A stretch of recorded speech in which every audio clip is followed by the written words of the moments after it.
Bismillahirrahmanirrahim. Assalamualaikum warahmatullahi wabarakatuh. Hari ini kita belajar menghitung kebutuhan cairan elektrolit tubuh.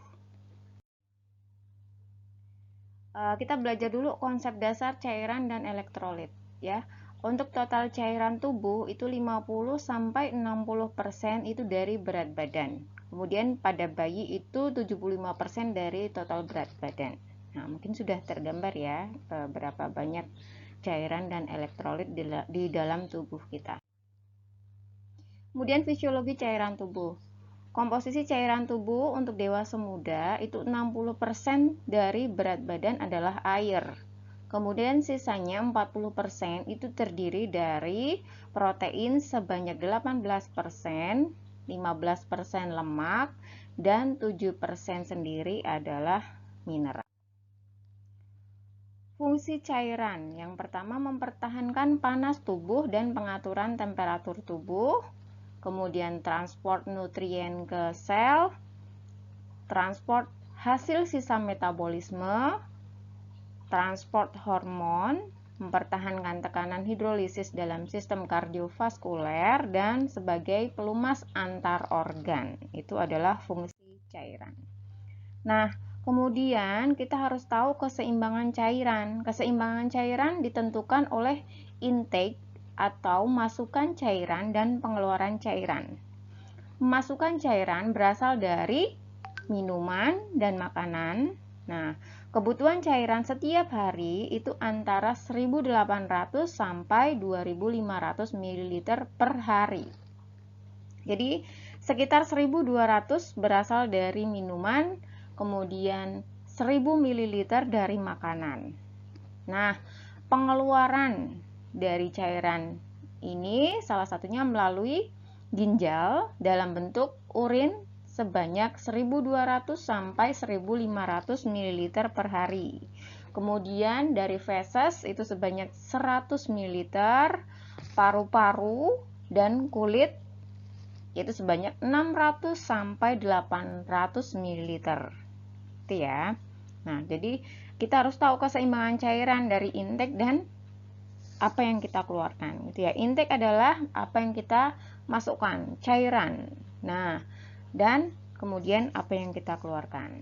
Gitu ya. Nah, tindakan untuk mengatasi masalah atau gangguan pemenuhan kebutuhan cairan dan elektrolit itu ada pemberian cairan melalui infus dan transfusi darah. Apa sih pemberian cairan melalui infus? Merupakan tindakan memasukkan cairan melalui intravena yang dilakukan pada pasien dengan bantuan perangkat infus. Tindakan ini dilakukan untuk memenuhi kebutuhan cairan dan elektrolit serta sebagai tindakan dan pengobatan serta pemberian makanan. Nah, itu untuk infus. Kalau untuk transfusi darah, merupakan tindakan memasukkan darah melalui vena ya, dengan menggunakan seperangkat alat transfusi pada pasien yang membutuhkan darah. Nah, ini untuk memenuhi kebutuhan darahnya ya, seberapa banyak keluarnya, berapa banyak dia butuhnya gitu ya. Nah, setelah itu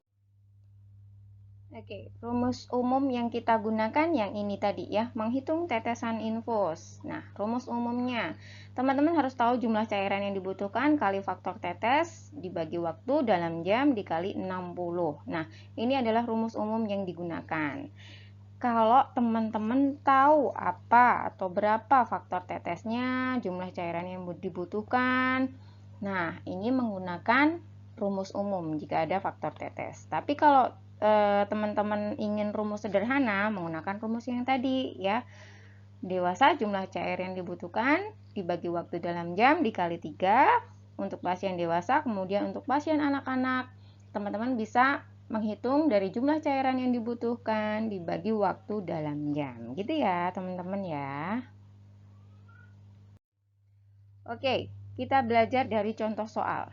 Nah, cairan tersedia 500 cc harus habis dalam 12 jam untuk pasien dewasa. Berapakah jumlah tetesan setiap menitnya? Nah, teman-teman harus bisa jawab di sini. Kita keluarkan tadi rumusnya. Jumlah cairan yang dibutuhkan dibagi waktu dalam jam dikali 3. Kenapa 3? Karena ini pasiennya dewasa ya. Kemudian ketemu kan berapa cairannya tadi? Oke. 500 cc ya di sini ya. Kita keluarkan di sini 500 cc dibagi waktu dalam jam, ini 12 ya. Keluarkan di sini 12 dikali 3 karena dia adalah pasien dewasa. Ketemunya 13,88. Kemudian kita bulatkan menjadi 14 tetes per menit. Gitu ya. Ini untuk pasien dewasa jika kita sederhanakan dengan rumus yang sederhana. Next, ke contoh soal yang lain. Cairan yang tersedia 500 cc harus habis dalam 24 jam untuk pasien anak nih. Berapa jumlah tetesan setiap menitnya? Nah, teman-teman harus tahu lagi rumusnya tadi, dikeluarkan lagi. Jumlah cairan yang dibutuhkan dibagi waktu dalam jam. Di sini kalau anak-anak nggak dibagi 3 ya, nggak ada ya. Oke, kita hitung di sini bersama-sama. Jumlah cairan yang dibutuhkan ini tersedia 500 cc. Turunkan di sini ya. Kemudian waktu dalam jam ini habis dalam 24 jam. Berarti 500 dibagi 24. Ketemunya 20,83. Kita bulatkan menjadi 21 tetes per menit. Gitu ya, teman-teman ya. Nah, kemudian ini yang perlu saya garis bawahi di sini adalah rumus sederhana ya.